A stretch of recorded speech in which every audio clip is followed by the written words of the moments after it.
Hi எல்லாருக்கும். போன வீடியோவில் எக்ஸசைஸ் செட் 1.2ல ஃபர்ஸ்ட் 3 கொஸ்டின்ஸ் பார்த்துருப்போம். இந்த வீடியோவில் 4th கொஸ்டின் பார்க்கலாம். சரியா? 4th கொஸ்டின்ல இப்போ என்ன கேட்டிருக்காங்கன்னா, இவ்வளோ நேரம் ரேயானோட ரூம் பற்றி பார்த்தோம். இப்போ வந்து மற்ற ரூம்ஸ் இந்த ஹவுஸ் பேஸ் பண்ணி இந்த கொஸ்டின் கேட்டிருக்காங்க.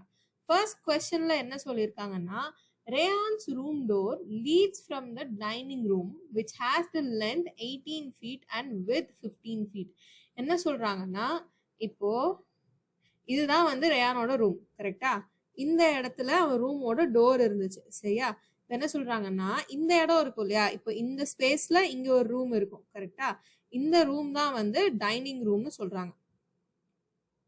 அதே மாதிரி டைனிங் ரூம் வழியா தான் அவன் ரூமுக்கு நம்ம போக முடியும் அப்படின்னு சொல்றாங்க. அடிஷ்னலா என்ன சொல்றாங்கன்னா, இந்த டைனிங் ரூமோட லென்த் இருக்கு இல்லையா, இங்க இருந்து இங்க வரைக்கும் இருக்க லென்த் இருக்கு இல்லையா, இந்த லென்த் வந்து 18 feetனு சொல்றாங்க. சரியா? லென்த் 18 feetனு சொல்றாங்க. அதே மாதிரி இந்த வித் வந்து 15 feet அப்படின்னு சொல்றாங்க. இதுதான் வந்து இந்த ஃபர்ஸ்ட் லைன்ல சொல்றாங்க. The length of the dining room extends from point P to point A. என்ன சொல்றாங்கன்னா, லென்த் வந்து எங்க இருந்து எக்ஸ்டெண்ட் ஆகுமா, இந்த பாயிண்ட் Pல இருந்து பாயிண்ட் Aல இருந்து எக்ஸ்டெண்ட் ஆகும் அப்படின்னு சொல்றாங்க. Sketch the dining room and mark the coordinates of its corners. இப்போ என்ன சொல்றாங்கன்னா, டைனிங் ரூமை நம்மளை ஸ்கெட்ச் பண்ண சொல்லிட்டு அதோட கார்னர்ஸோட பாயிண்ட்ஸை வந்து நம்ம வந்து எழுதணும் அப்படின்னு சொல்றாங்க. இப்போ இதே இதை வந்து நம்ம கிராஃப்ல பார்த்தோம்னா, இதே ஸ்ட்ரக்சரை கிராஃப்ல பார்த்தோம்னா நமக்கு என்ன தெரியும், பாயிண்ட் Pல இருந்து Aல இருந்து தான் வந்து எக்ஸ்டெண்ட் ஆகுதுன்னு தெரியும். கரெக்டா? நமக்கு வந்து லென்த் என்னன்னு தெரியும். அதாவது இங்க இருந்து இங்க வரைக்கும் இருக்க ஸ்பேஸ் வந்து எவ்வளோ, 18 feetனு நமக்கு தெரியும். அதே மாதிரி இந்த பாயிண்ட்ல இருந்து கீழே 15 வரைக்கும் எக்ஸ்டெண்ட் ஆகுது. ஓகேவா? அப்படி பார்த்தா இங்க வரைக்கும் வரும். அதே மாதிரி இங்க இருந்து இங்க வரைக்கும் எக்ஸ்டெண்ட் ஆகுது. ஸோ டைனிங் ரூமோட அளவு வந்து இதுதான். இங்க இருந்து 15 வரைக்கும் எக்ஸ்டெண்ட் ஆகுது. இந்த சைடு வந்து லென்த் நமக்கு தெரியும். இந்த அளவு வந்து என்ன நமக்கு தெரியும், 18 feet நமக்கு தெரியும். சரியா? அதே மாதிரி இந்த அளவு வந்து என்ன, 15 feet. ஓகேவா? ஸோ இதுதான் வந்து டைனிங் ரூமோட ஸ்ட்ரக்சர். நம்ம வந்து இது கிராஃப்ல வந்து ஸ்கெட்ச் பண்ணிட்டோம். இப்போ என்ன கேட்டிருக்காங்கன்னா, இந்த 4 கார்னர்ஸோட பாயிண்ட் என்னன்னு கேட்டிருக்காங்க. ஸோ இதுல வந்து P, A, இதை வந்து நம்ம P' வச்சுக்கலாம், இதை A' வச்சுக்கலாம். இந்த 4 கார்னர் பாயிண்ட்ஸோட கோஆர்டினேட்ஸ் வேணும்.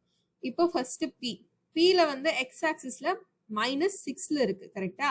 -6 வந்து எக்ஸ் ஆக்சிஸ் மேலேயே தான் இருக்கு. ஸோ -6, 0.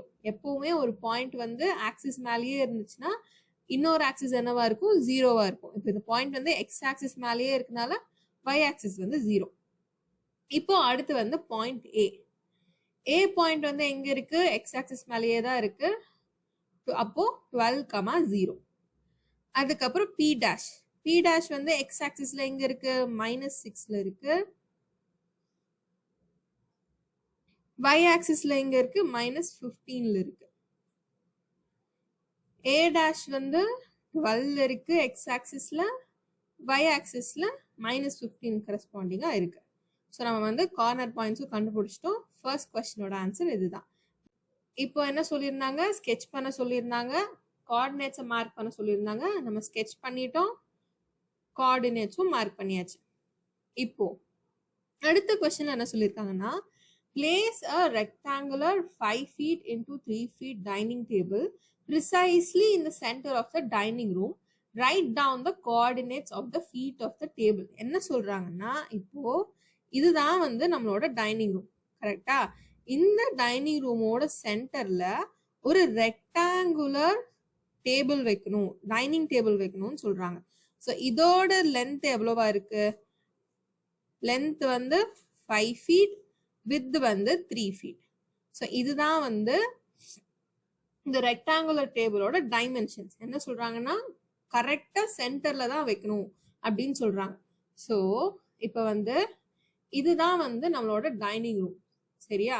இது வந்து டைனிங் ரூம். இதோட சென்டர் பாயிண்ட்ல இது வந்து நம்மளோட டைனிங் டேபிள். இதை வந்து சென்டர் பாயிண்ட்ல பிளேஸ் பண்ணும் அப்படின்னு சொல்றாங்க. இப்போ நம்ம இந்த பிக்சர்ல பார்த்தோம்னா நம்ம என்ன பண்ணணும்னா, டைனிங் ரூமோட சென்டர் பாயிண்ட்டை கண்டுபிடிக்கணும். நமக்கு என்ன தெரியும், நமக்கு லென்த் தெரியும், அப்புறம் வித் தெரியும். கரெக்டா? லென்த் வந்து எவ்வளோ 18 feet, வித் வந்து எவ்வளோ 15 feet. ஸோ நம்ம சென்டர் கண்டுபிடிக்கிறதுக்கு என்ன பண்ணணும், சென்டர் வந்து இங்க எங்கேயோ தான் இருக்கும். அது அக்யூரேட்டா கண்டுபிடிக்கிறதுக்கு நம்ம என்ன பண்ணணும், 2 ஆல டிவைட் பண்ணும். ஸோ 18 divided by 2 வந்து 9. ஸோ 9 யூனிட்ஸ் தள்ளி இருக்க இடம் தான் வந்து சென்டர். ஓகேவா? இப்போ இது வந்து யூனிட்ஸ் தான் நம்ம கம்பேர் பண்ணோம். ஆரிஜின்ல 9 இங்க இருக்குன்னு இங்க நம்ம பாயிண்ட் வச்சிருக்கூடாது, சென்டரா வராது இல்லையா? ஸோ நம்ம இந்த ஸ்ட்ரக்சரை, இந்த ரெக்டாங்குலர் ஸ்ட்ரக்சர் இருக்கு இல்லையா, இதை தான் நம்ம கன்சிடர் பண்ணி இதுல 9 யூனிட்ஸ் தள்ளி எந்த இடத்துல வருதோ அதை வந்து நம்ம சென்டரா கன்சிடர் பண்ணும். ஸோ ஒரு யூனிட் வந்து 1 சென்டிமீட்டர். கரெக்டா? இப்போ வந்து 9 யூனிட்ஸ் தள்ளி நம்ம வைக்கணும். ஸோ இது வந்து first unit, second unit, third unit, fourth unit, fifth, sixth, seventh, 8, 9. So இந்த இடம் இங்க 3 இருக்கு இல்லையா, 3 தான் வந்து எக்ஸ் ஆக்சிஸ்ல 3 தான் வந்து நம்மளோட சென்டர் பாயிண்ட் லென்த்ல. அதே மாதிரி நம்ம வித்லயும் பண்ணணும். அப்போ 15 divided by 2 எவ்வளோ, 7.5. 7.5 எங்க இருக்கும், இந்த இடத்துல இருக்கும். கரெக்டா?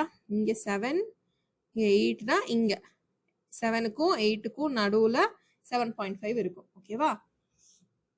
இப்போ நம்ம வந்து y ஆக்சிஸ்ல வந்து கரஸ்பாண்டிங்கா பார்த்தோம்னா இங்க, ஸோ இங்க வந்து 3, y ஆக்சிஸ்ல கரஸ்பாண்டிங்கா பார்த்தோம்னா 7.5, x ஆக்சிஸ்ல பார்த்தோம்னா 3 தான் வந்து நமக்கு சென்டர் பாயிண்ட். இப்போ நம்ம சென்டர் பாயிண்ட் வந்து கண்டுபிடிச்சிட்டோம். சரியா? இப்போ சென்டர் பாயிண்ட் கண்டுபிடிச்சிட்டோம். இது வந்து 3, எக்ஸ் ஆக்சிஸ்ல 3, இங்க வந்து இது y ஆக்சிஸ்ல -7.5. சரியா? இப்போ வந்து நம்ம என்ன பண்ணணும், ப்ரிசைஸா இந்த டைனிங் டேபிளை வந்து சென்டர்ல பிளேஸ் பண்ணணும். டைனிங் டேபிளோட டைமென்ஷன் என்ன, டைனிங் டேபிள்ல வந்து இந்த அளவு லென்த் வந்து எவ்வளோன்னு சொன்னாங்க, 5 feetனு சொன்னாங்க. கரெக்டா? இந்த வித் வந்து எவ்வளோன்னு சொன்னாங்க, 3 feetனு சொன்னாங்க. ஸோ இப்போ இதை ப்ரிசைஸா பிளேஸ் பண்ணணும்னா நம்ம என்ன பண்ணணும், 15 divided by 15 இல்லை 5 divided by 2 எவ்வளோ, 2.5. அதே மாதிரி 3 divided by 2 எவ்வளோ, 1.5. ஸோ இப்போ நம்ம என்ன பண்ணணும், இந்த சைடு வந்து 2.5 வர மாதிரி பிளேஸ் பண்ணணும், அதே மாதிரி இந்த சைடும் ஈக்குவலா 2.5 வரணும். இந்த ரெக்டாங்குலர் டேபிளை வந்து நம்ம டைனிங் ரூம் சென்டர்ல பிளேஸ் பண்ணும்போது இந்த சென்டருக்கு இந்த சைடு 2.5 வரணும், அதே மாதிரி இந்த சைடு 2 வர மாதிரி நம்ம பிளேஸ் பண்ணணும். சரியா? அதே மாதிரி இந்த வித்தும் இந்த சைடு வந்து 1.5 வர மாதிரி பிளேஸ் பண்ணும், கீழேயும் வந்து 1.5 வர மாதிரி பிளேஸ் பண்ணும். அப்பதான் பர்ஃபெக்டா சென்டர்ல வரும். புரியுதா? இப்போ இது மொத்தமா சேர்ந்தா வந்து 3 feet நமக்கு நம்ம எக்ஸாக்டா சென்டர்ல பிளேஸ் பண்ணுன்றனால சென்டர் பாயிண்ட்டுக்கு மேல 1.5ம் கீழே 1.5 யூனிட்டும் வந்து வர மாதிரி பிளேஸ் பண்றோம். அப்பதான் எக்ஸாக்டா சென்டர்ல வரும். ஓகேவா? அதே மாதிரி மேலேயும் வந்து நமக்கு வந்து இங்க 5 இருக்கு, 5 feet இருக்கு, அதுல 2.5 feet வந்து அந்த சைடும் 2.5 feet வந்து லெஃப்ட் சைடும் வர மாதிரி நம்ம பிளேஸ் பண்றோம். அப்பதான் நமக்கு வந்து எக்ஸாக்டா பிளேஸ் பண்ண முடியும். இப்போ இன்கேஸ் நம்ம வந்து 2ஆல டிவைட் பண்ணாம பிளேஸ் பண்ணோம்னா என்ன பாசிபிலிட்டிஸ் இருக்கும், மேபி இங்க வந்து 3 feet வர சான்ஸ் இருக்கு, இங்க 2 வர சான்ஸ் இருக்கு, மேல இங்க வந்து 1 வந்துட்டு இங்க 2 வர சான்ஸ் இருக்கு. அந்த மாதிரி வந்து எக்ஸாக்டா சென்டர்ல இருக்காது இல்லையா, அதனால நம்ம 2ஆல டிவைட் பண்ணி இந்த மாதிரி பிளேஸ் பண்றோம். ஸோ இந்த பக்கம் 2.5, இந்த பக்கம் 2.5. ஸோ இப்படிதான் வந்து நம்ம ரெக்டாங்கிளை வந்து டைனிங் டேபிள்ல பிளேஸ் பண்ணணும். இப்போ எக்ஸாக்டா நமக்கு வந்து கோஆர்டினேட்ஸ் தெரியணும். கரெக்டா? ஸோ இதை நம்ம பிளேஸ் பண்ணதுக்கு அப்புறம் எந்த பாயிண்ட்ஸ், எந்த 4 பாயிண்ட்ஸ்ல நம்ம மார்க் பண்ணணும்னா, இப்போ இந்த பக்கம் 2.5னா நமக்கு வந்து சென்டர் பாயிண்ட் எங்க இருந்துச்சு, 3ல இருந்துச்சு. அப்போ 3 + 2.5 தான் இந்த பாயிண்டோட வேல்யூ. கரெக்டா? ஏன்னா 3 வந்து இங்க இருக்கு, அதை தாண்டி 2.5 தாண்டி தான் இந்த எட்ஜ் இருக்கு. கரெக்டா? ஸோ இந்த பாயிண்ட் வந்து 3 + 2.5க்கு நேரா கரஸ்பாண்டிங்கா எக்ஸ் ஆக்சிஸ்ல இருக்கும். அப்ப 3 + 2.5னா இது எங்க இருக்கும், 5.5ங்கிற கோஆர்டினேட்ல இருக்கும். கரெக்டா? அதுக்கு முன்னாடி நம்ம வந்து இது R1, இது R2, R3, R4 நேம் பண்ணிக்கலாம். சரியா? இப்ப R2ஓட எக்ஸ் கோஆர்டினேட் வேல்யூ என்ன, 5.5. அதே மாதிரி இப்ப R1க்கு நம்ம பார்க்கணும். R1க்கு இந்த பாயிண்ட் எங்க இருக்கும், இந்த 3க்கு முன்னாடி இருக்கும். கரெக்டா? அப்போ 3க்கு முன்னாடி இருக்கும்னா 3 - 2.5. இப்போ 3.0 - 2.5னா இது 10 ஆயிரும், இங்க 5 ஆயிரும், இது 2 ஆயிரும். அப்ப 0.5 எங்க இருக்கும் இந்த பாயிண்ட்? எக்ஸ் ஆக்சிஸ்ல 0.5க்கு நேரா இந்த பாயிண்ட் R1ங்கிற பாயிண்ட் இருக்கும். சரியா? இப்போ வந்து நம்ம எல்லாத்தோட எக்ஸ் கோஆர்டினேட்டும் கண்டுபிடிச்சாச்சு. R1 கீழே தான் R3யும் இருக்கு. அப்ப R3யோட எக்ஸ் கோஆர்டினேட்டும் என்ன? 0.5 தானே. R1ஓட எக்ஸ் கோஆர்டினேட்டும் 0.5, R3யோட எக்ஸ் கோஆர்டினேட்டும் 0.5. அதே மாதிரி R2ஓட எக்ஸ் கோஆர்டினேட் என்ன? R2ஓட எக்ஸ் கோஆர்டினேட் வந்து 5.5. அதே மாதிரி R4ஓட எக்ஸ் கோஆர்டினேட்டும் 5.5. இப்போ நம்ம எக்ஸ் கோஆர்டினேட்ஸ் எல்லாம் கண்டுபிடிச்சாச்சு. இப்போ y கோஆர்டினேட் இங்க -7.5 இருக்கு. இப்போ 1.5 வந்து மேல இருக்கு. கரெக்டா? மைனஸ் நம்ம இப்போதைக்கு கன்சிடர் பண்ண வேணாம். இப்போ 7.5க்கு முன்னாடியே வந்து R1 இருக்கு. அப்போ 7.5 மைனஸ் 1.5 வச்சோம்னா இங்க 0, இங்க 6. அப்போ இந்த பாயிண்ட் எங்க இருக்கு? கரெக்டா 6.0க்கு நேரா இந்த பாயிண்ட் வந்து இருக்கு. ஸோ R1ஓட y கோஆர்டினேட் என்ன? 6.0, அதாவது 6. ஓகேவா? -6. அதுக்கப்புறம் இப்போ கீழே வந்து 1.5 வந்து நம்ம பிளஸ் பண்ணணும். ஏன்னா 7.5 தாண்டி போயிடுச்சு. கரெக்டா? அப்போ 7.5 பிளஸ் 1.5னா எங்க இருக்கும்? 9ல இருக்கும். 9க்கு கரஸ்பாண்டிங்கா இந்த பாயிண்ட் இருக்கும். ஸோ இதோட y கோஆர்டினேட் வந்து 9. அதே மாதிரி இதுக்கு கரஸ்பாண்டிங்கா தானே R4 இருக்கு. ஸோ அதோட y கோஆர்டினேட்டும் 9ஆ தான் இருக்கும். அதே மாதிரி மேல R1க்கு கரஸ்பாண்டிங்கா தானே R2 இருக்கு. அதோட y கோஆர்டினேட்டும் 6 தான். சரியா? இப்போ புரிஞ்சுச்சா? இங்க வந்து நம்ம ஏன் மைனஸை கன்சிடர் பண்ணலன்னா, ஏன்னா நம்ம பாயிண்ட்ஸ் முன்னாடி இருக்கா பின்னாடி இருக்கான்றதா நம்ம பார்க்க போறோம். சரியா? இப்போ 1.5 முன்னாடியே இருக்குன்னா, இப்போ இங்க 1.5 இருக்கு, இங்க 7.5 இருக்குன்னா 7 கிட்ட போகும்போது 5 காலி ஆயிரும். அதுக்கப்புறம் மறுபடியும் இன்னும் ஒரு யூனிட் மிச்சம் இருக்கு நமக்கு. கரெக்டா? அது வந்து 6 கிட்ட போகும்போது அந்த ஒரு யூனிட் காலி ஆயிரும். இது வந்து 0.5. அதனாலதான். அதே மாதிரி கீழே நம்ம ஆட் பண்ணும்போதும் இங்க வந்து ஒரு 5 யூனிட் வந்துச்சுன்னா 8 ஆயிரும். அடுத்து ஒரு 1 யூனிட் வந்துச்சுன்னா 9 ஆயிரும். ஸோ இதுதான் இங்க லாஜிக். அதனால இங்க மைனஸ் நம்ம வந்து போட தேவையில்லை கண்டுபிடிக்கும் போது. ஸோ இந்த மாதிரி கண்டுபிடிச்சு இப்போ நம்ம கோஆர்டினேட்ஸ்லாம் கண்டுபிடிச்சாச்சு. R1ஓட கோஆர்டினேட் வந்து 0.5,6. R2ஓட கோஆர்டினேட் வந்து 5.5,6. R3ஓடது வந்து 0.5,9. R4ஓடது வந்து 5.5,9. ஓகே. இப்போ வந்து இந்த வேல்யூஸை நம்ம இங்க மார்க் பண்ணோம்னா நமக்கு எக்ஸாக்டா ரெக்டாங்கிள் வந்து எங்க இருக்குன்றது தெரிஞ்சிடும். சரியா? ஸோ ஃபர்ஸ்ட் வந்து R1 நம்ம மார்க் பண்ணலாம். எக்ஸ் ஆக்சிஸ்ல எங்க இருக்கு? 0.5ல இருக்கு. அப்போ இங்க இருக்கு. சரியா? 0.5னா இந்த இடத்துல இருக்கு. அதுக்கப்புறம் y ஆக்சிஸ்ல எங்க இருக்குன்னா 6ல இருக்கு. இதெல்லாமே மைனஸ் வேல்யூஸ், அதை மட்டும் மறக்காம மாத்திருங்க. ஏன்னா நம்ம வந்து கீழே இருக்க y ஆக்சிஸ் வேல்யூஸ் தான் நம்ம கன்சிடர் பண்றோம். ஸோ இங்க எல்லாமே வந்து மைனஸ்ல இருக்கும். சரியா? ஓகே. இப்போ வந்து R1 வந்து நம்ம மார்க் பண்ணிட்டோம். எங்க இருக்குன்னா இங்க இருக்கு. இதுதான் வந்து R1. சரியா? இங்க எழுதுனா கொஞ்சம் கசகசன்னு இருக்குமே, நான் தள்ளி இங்க எழுதியிருக்கேன். இப்போ R1 நம்ம மார்க் பண்ணிட்டோம். அடுத்து வந்து R2. R2 வந்து எங்க இருக்கு? 5.5ல இருக்கு. அப்போ இந்த இடத்துல நம்ம மார்க் பண்ணுவோம். 5.5ல -6 கரஸ்பாண்டிங்கா இருக்கு. அப்போ வந்து நம்ம இந்த இடத்துல மார்க் பண்ணுவோம். இதுதான் வந்து R2. அடுத்து வந்து R3. R3யும் அதே மாதிரி 0.5ல தான் இருக்கு எக்ஸ் ஆக்சிஸ்ல.